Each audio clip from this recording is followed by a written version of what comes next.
A paz de Deus, nosso Pai, de nosso Senhor Jesus Cristo. Este é um canal de opinião, reflexões e análises bíblico. Passando no nosso canal, não esqueça de inscrever-se e também ativar as notificações, porque você receberá o nosso vídeo, todo vídeo que subir na plataforma digital, o YouTube lhe comunicará através de uma notificação. Como é importante você ser inscrito no canal, porque quando você se inscreve no canal, você não perde um vídeo que são publicados por mim na plataforma digital do YouTube. Irmão, nosso compromisso aqui é um compromisso genuíno, né? Trazemos temas, todos os aspectos, com referência à nossa fé, com referência àquilo que nós cremos e que nós acreditamos, né? E o nosso compromisso aqui nós trazemos assuntos que se alinham à nossa fé, que se alinham à Sagrada Escritura, para sermos um cristão autêntico e termos elementos bíblico, teológico, para defender a nossa fé. Vivemos num mundo cheios de muitas ideologias, muitas guerras, muitos combates no campo das ideias, e precisamos estar bem armado e municiado com os instrumentos da nossa fé para poder defender a nossa fé dentro do ambiente da Sagrada Escritura. O nosso vídeo de hoje é o seguinte: por que o sacrifício de Cristo é perfeito? Esse é o nosso assunto de hoje. Para falarmos deste tema, vamos ler a Epístola Anônima aos Hebreus, porque a Epístola aos Hebreus não tem quem escreveu ela, entendeu? Então chamamos de Epístola Anônima aos Hebreus. Lemos do capítulo 9, do verso 11 ao 14, que diz assim: quando, porém, veio Cristo como sumo sacerdote dos bens, já realizado mediante o maior e mais perfeito tabernáculo, não feito por mãos, quer dizer, não desta criação, nem por sangue de bodes e de bezerro, mas pelo seu próprio sangue entrou no santo do santo uma vez todas, tendo obtido eterna redenção. Portanto, o sangue de bodes e de touros e a cinza de uma novilha espangidos sobre os contaminados os santifica quanto a purificação da carne. Muito mais o sangue de Cristo, que pelo Espírito eterno a si mesmo se ofereceu sem mácula a Deus, purificará a nossa consciência de obras mortas para servirmos ao Deus vivo. Então, vamos aqui abordar este tema, porque o sacrifício de Cristo é perfeito.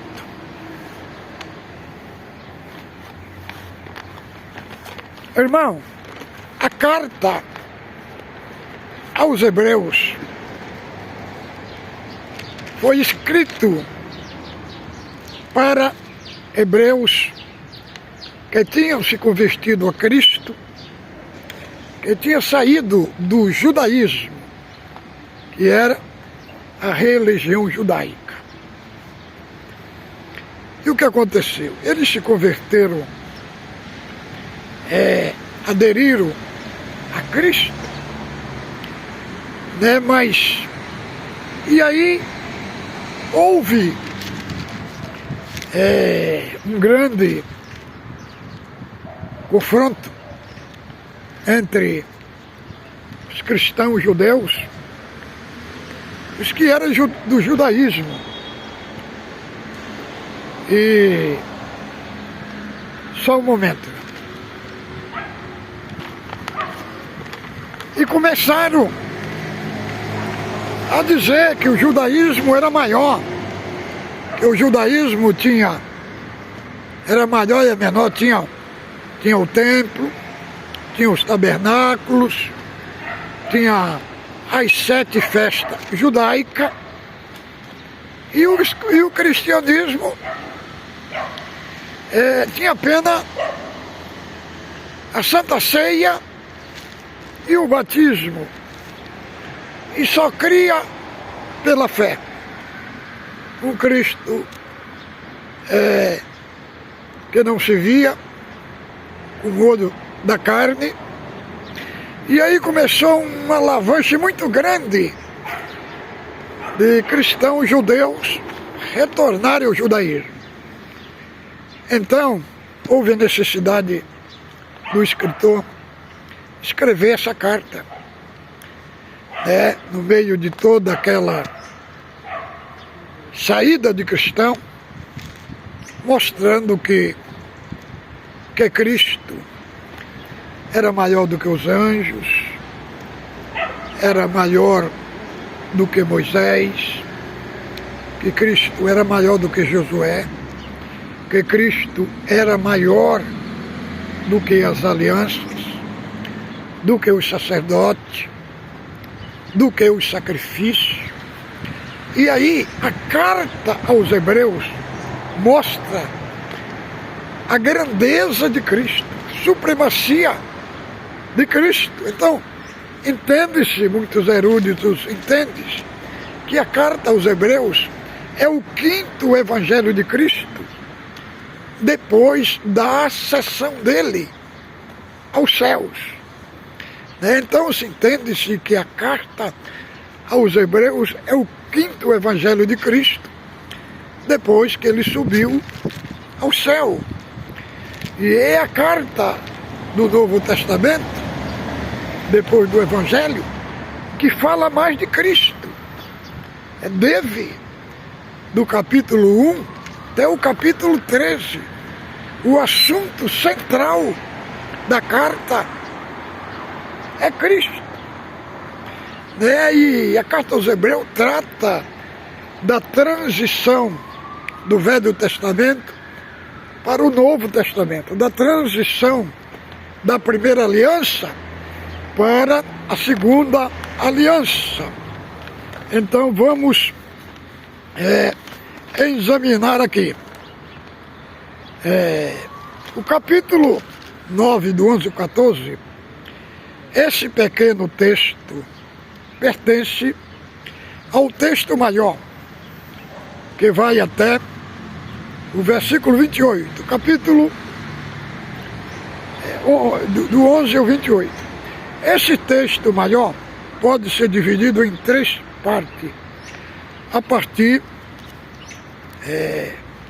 das palavras-chave utilizadas pelo autor. A nossa primeira parte de hoje dessa oportunidade do 11 ao 14 está regido pela palavra Cristo, que não aparece ao longo do capítulo 8, apesar do autor falar do sumo sacerdote, que é Cristo, a palavra Cristo não aparece no capítulo 8. Agora, nesse texto do 9 ao 11 ao 28, ela vai regir a primeira parte, vai do verso 11 ao 14. Ela aparece tanto no verso 11 como ao 14 e vai reger a última parte do bloco, que começa do 24, está ali a palavra Cristo, e se encerra no verso 28, palavra Cristo. Então, esse bloco maior está dividido entre versos 11 ao 14, regido pela palavra Cristo. O verso 24, 28, regido pela palavra Cristo. E é o trecho intermediário do 15 até o 23, o que está regido por algumas palavras-chave. A primeira é aliança, que aparece no versículo 15 e reaparece no versículo 18. Da primeira parte do trecho intermediário, a palavra sangue. O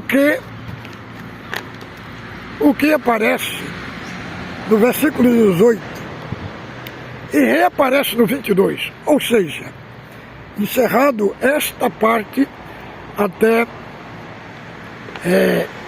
o verso 22, porque não está no verso 23. Vale ressaltar que a marcação de versículos e capítulo não são originais, não fora feito pelo autor da carta aos Hebreus, e se inserida 1000 anos depois pelos produtores.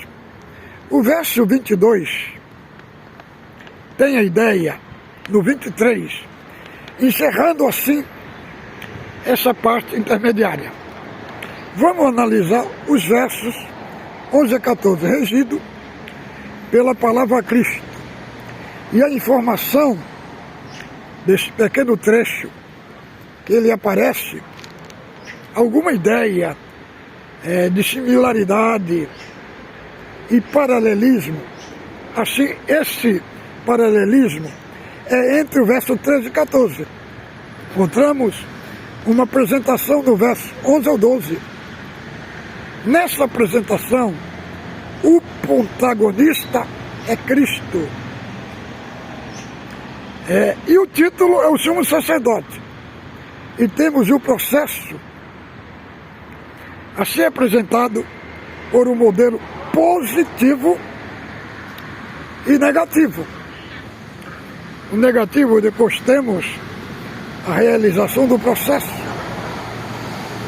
e o efeito que é obtido do 11 ao 12, na qual vamos analisar Cristo como sumo sacerdote, que é o protagonista. Seu título é sumo sacerdote. Ele realiza mais o perfeito sacrifício pelo tabernáculo, não por meio desta criação. Temos Cristo protagonista, título sumo sacerdote, e o processo, o mais perfeito tabernáculo. Temos o processo negativo e o processo positivo. Então, irmãos, capítulo 9, do verso 9, do 11 ao 14, que nós encontramos no verso 11, nós encontramos aqui: quando, porém, Cristo, como sumo sacerdote dos bem futuros. Cristo aqui é o protagonista. sumo sacerdote é Cristo. Cristo como sumo sacerdote dos bens futuros, realizado o maior e perfeito tabernáculo. Quer dizer, não desta criação. Aqui nós temos os dois processos, o processo positivo e o processo negativo. Aqui o autor, o Hebreus, faz uma comparação entre o Velho Testamento e o Novo Testamento. Entre a Velha Aliança, a primeira aliança, e a segunda aliança. Qual é o processo negativo? Era o processo dos sacrifícios para perdão dos pecados pelo sangue de bode e sangue dos cordeiros, que não conseguia tirar o pecado do coração do homem. Aqueles sacrifícios eram simbólicos, eles tinham um simbolismo ali por trás. Eles tipificavam o verdadeiro sacrifício, que era o sacrifício de Cristo. Temos o sangue de bode, carneiro e a cinza. A cinza era um sacrifício que mesclava com água para purificar as pessoas que tinham contato com algum cadáver. Então, o processo da primeira aliança, da velha aliança, era negativo. Por quê? Porque era repetitivo. Todo dia tinha que repetir. Era um processo negativo, porque não purificava a pessoa. O sacrifício do Velho Testamento, ele apenas cobria o pecado do povo. O de Cristo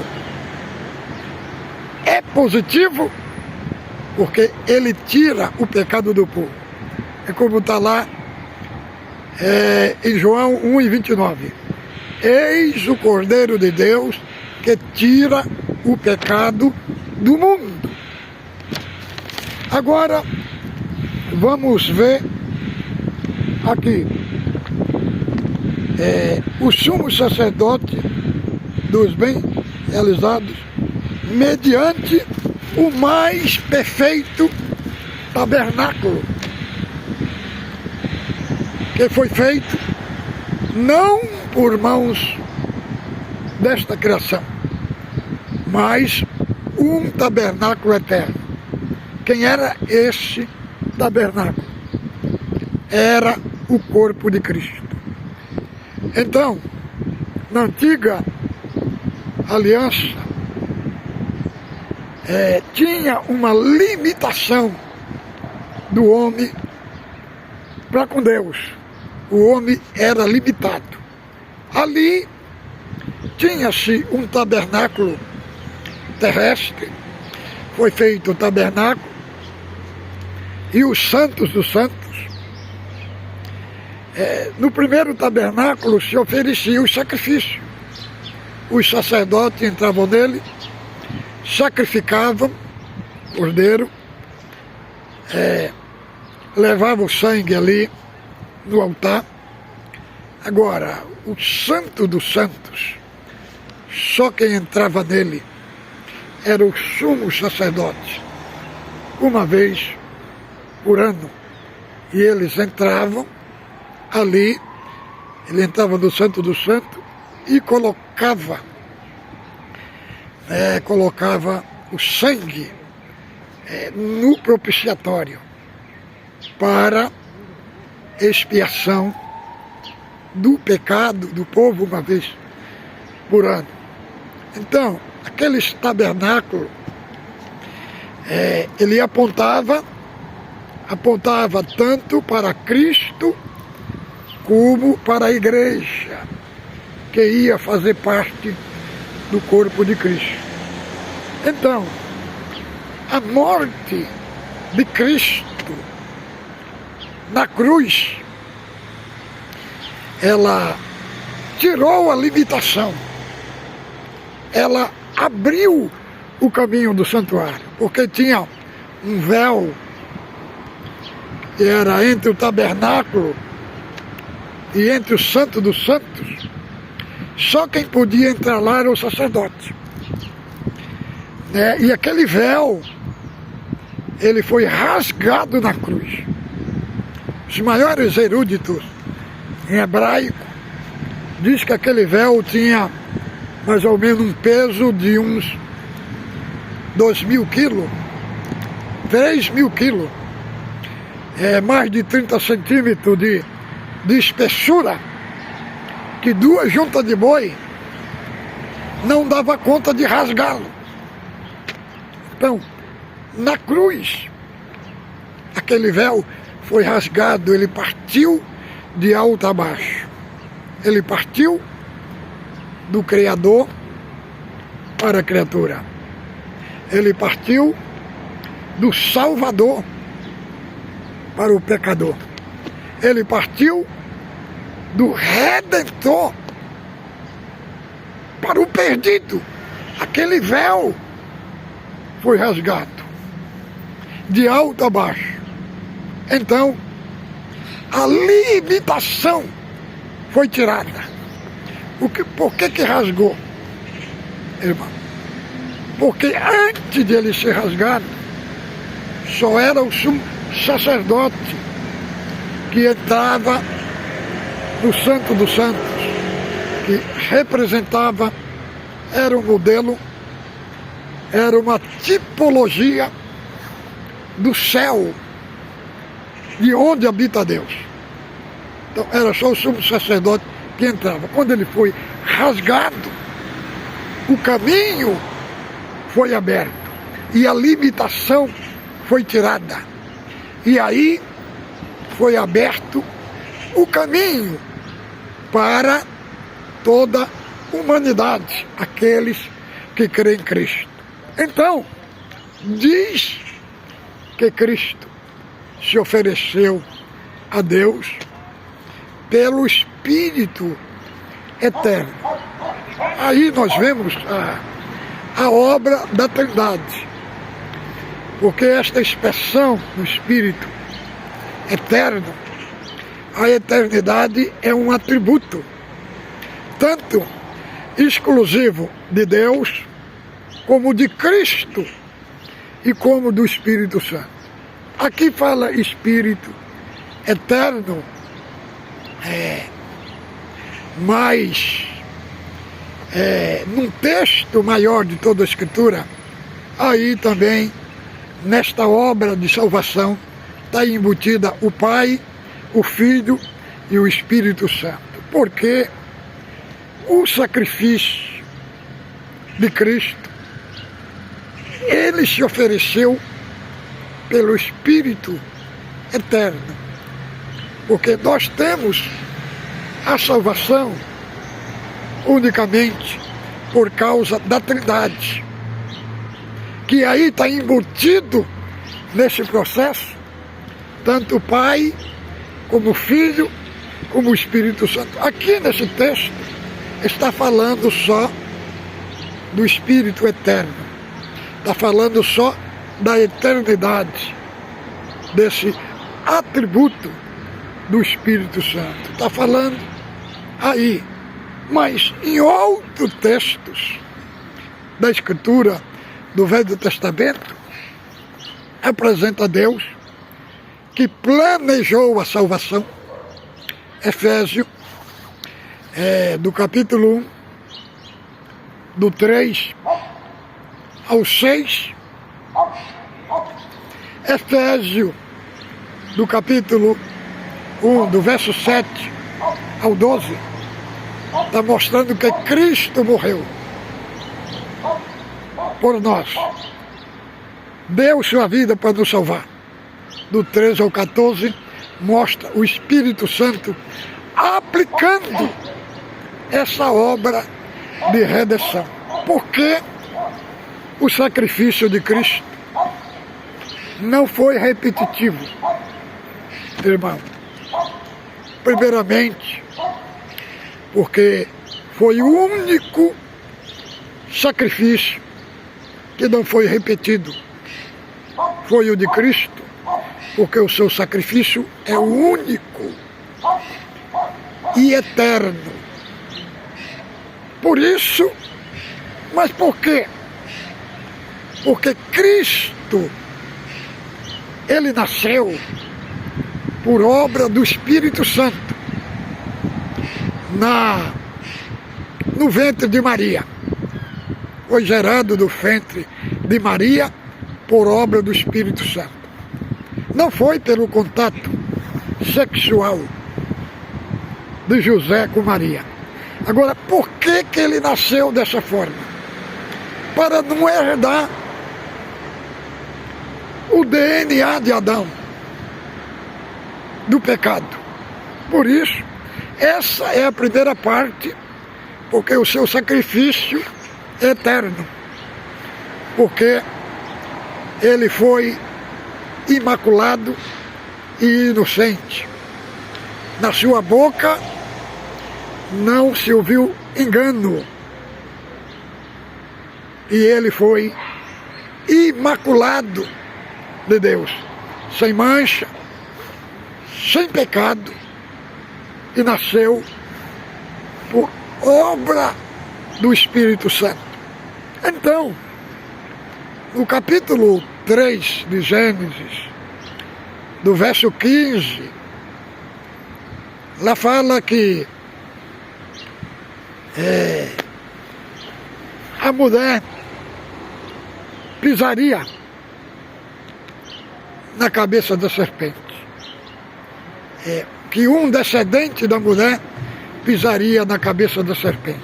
E quem era o descendente? Ali era o próprio Deus profetizando do Messias que ia haver nascer. Ele foi o único que esmagou a cabeça da serpente na cruz. Por isso que o seu sacrifício é um sacrifício perfeito. Foi o único sacrifício que foi aceito por Deus para redimir o homem da perdição. Agora, porque o seu sacrifício é perfeito, aí nós temos os dois processos, o processo negativo e o positivo. Aí o escritor faz um contraste entre o processo negativo e o positivo. O negativo era o do sangue de bode e de carneiro, que só tinha um efeito só de cobrir o pecado.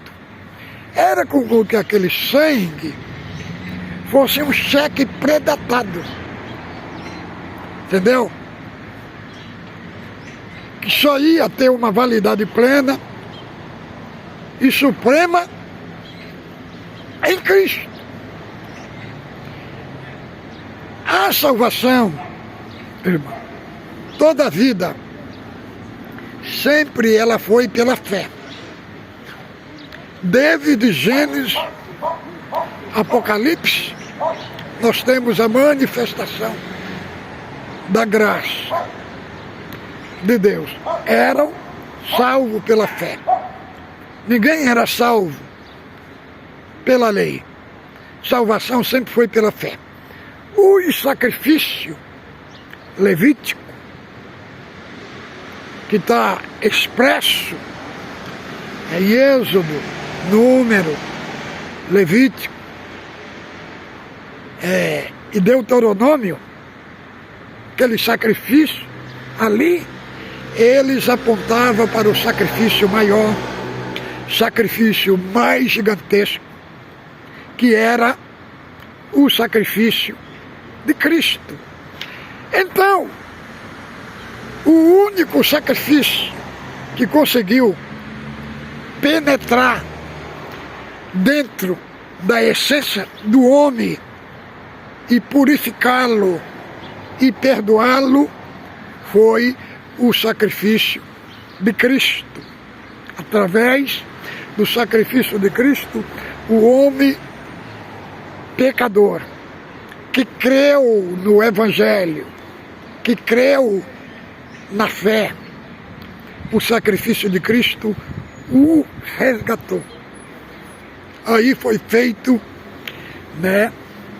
a transição que Cristo fez na cruz pelo homem pecador que se arrepende e crê em Cristo. Primeiro, a dívida do homem, do ser humano, era impagável. Era uma dívida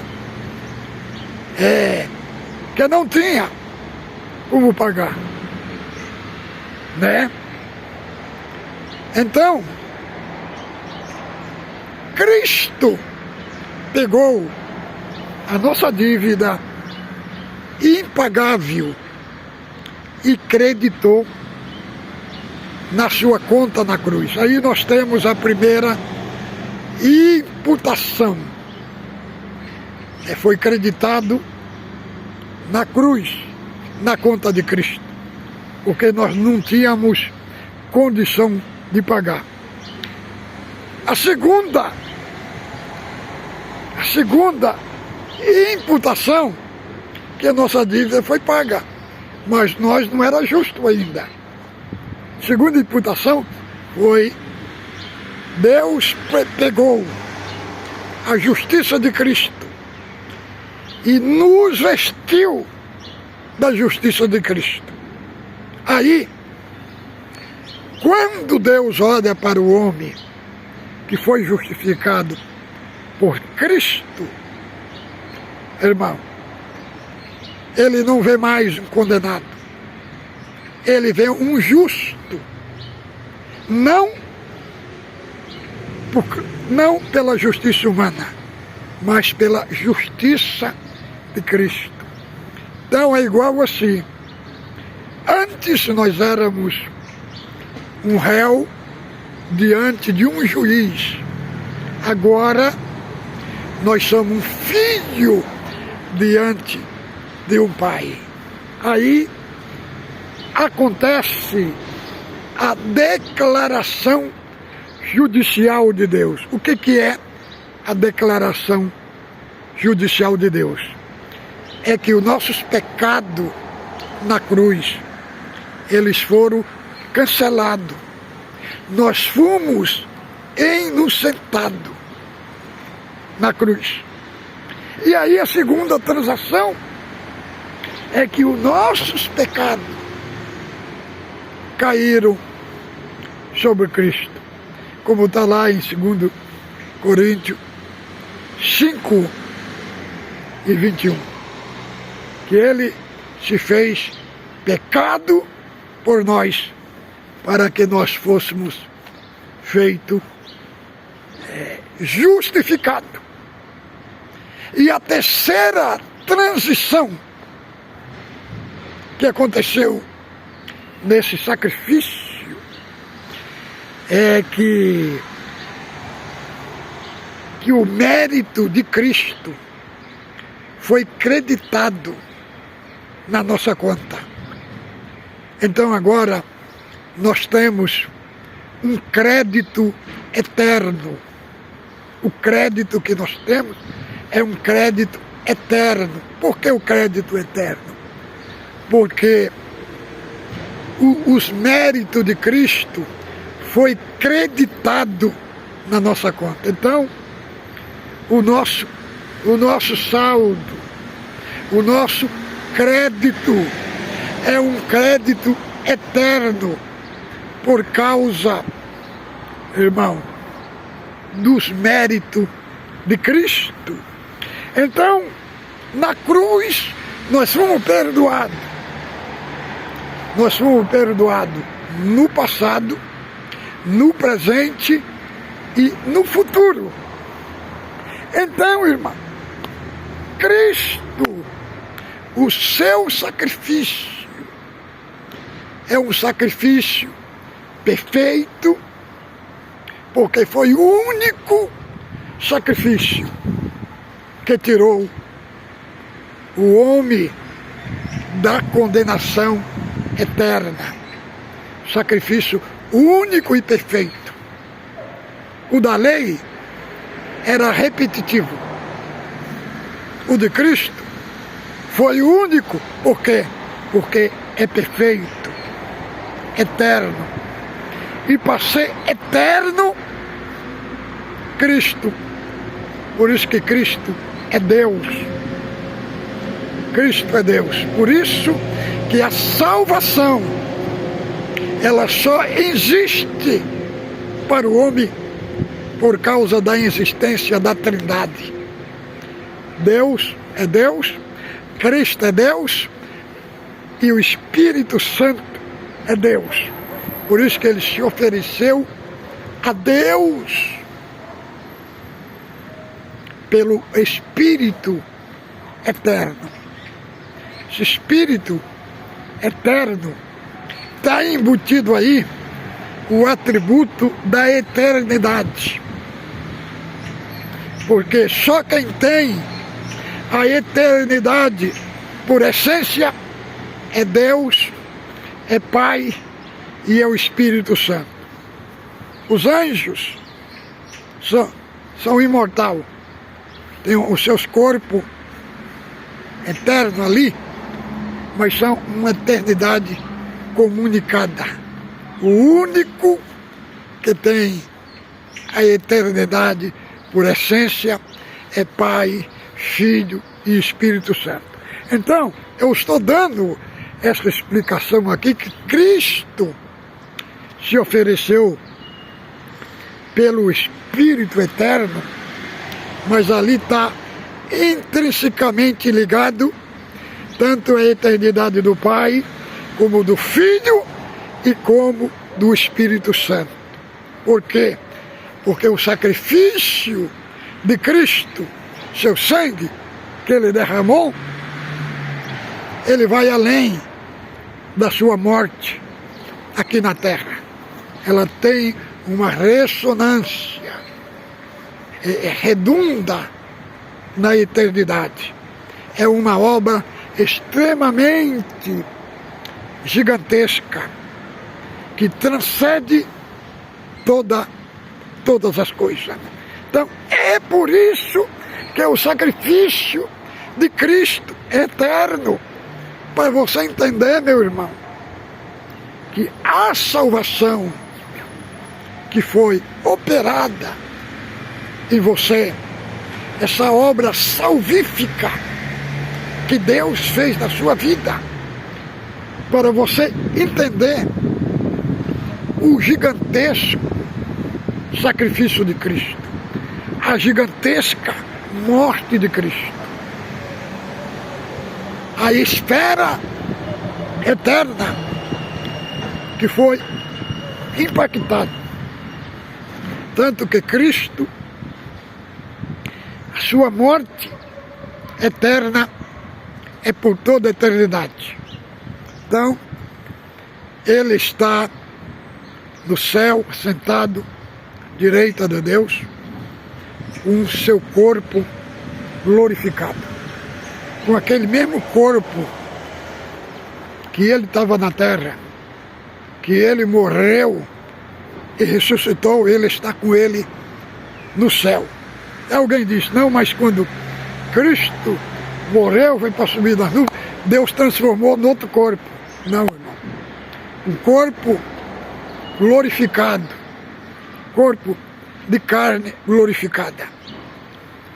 A diferença, quando ele ressuscitou, ele falou: Tomé, põe a tua mão aqui, ó, do lado, e vê que eu sou mesmo.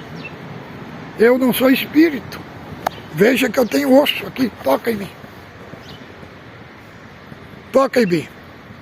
Aí Tomé: Senhor Deus e Deus meu. O Senhor falou assim: seja crente e não incrédulo. Bem-aventurado aqueles que não viram e creram. Então ele ressuscitou com o mesmo corpo que ele nasceu. A diferença que o corpo que ele morreu era imortal, e o corpo que ele ressuscitou é imortal. Ele, com o corpo glorificado, ele comeu com os discípulos, e aquele mesmo corpo ele está com ele no céu. Para quê? O testemunho de uma salvação eterna. Então, com aquele mesmo corpo que ele subiu, ele vai descer, e todo olho vai ver. Espírito não se vê, irmão. Então ele vai descer com aquele mesmo corpo que ele subiu para arrebatar a sua igreja. Então, este assunto magnífico que eu trago aqui no meu canal para abordar por todos nossos irmãos. Descanse em Deus, porque você foi salvo. Foi salvo. Não foi qualquer sacrifício, foi o maior sacrifício. E por este sacrifício, você foi embutido no corpo de Cristo. Você é membro do corpo de Cristo. Por isso que fala lá que Cristo ofereceu o seu tabernáculo, quer dizer, o seu próprio corpo. Ali está inserido tanto o corpo de Cristo, como também a igreja, que faz parte desse corpo glorioso e maravilhoso. Então fique com Deus, ósculo santo no vosso coração.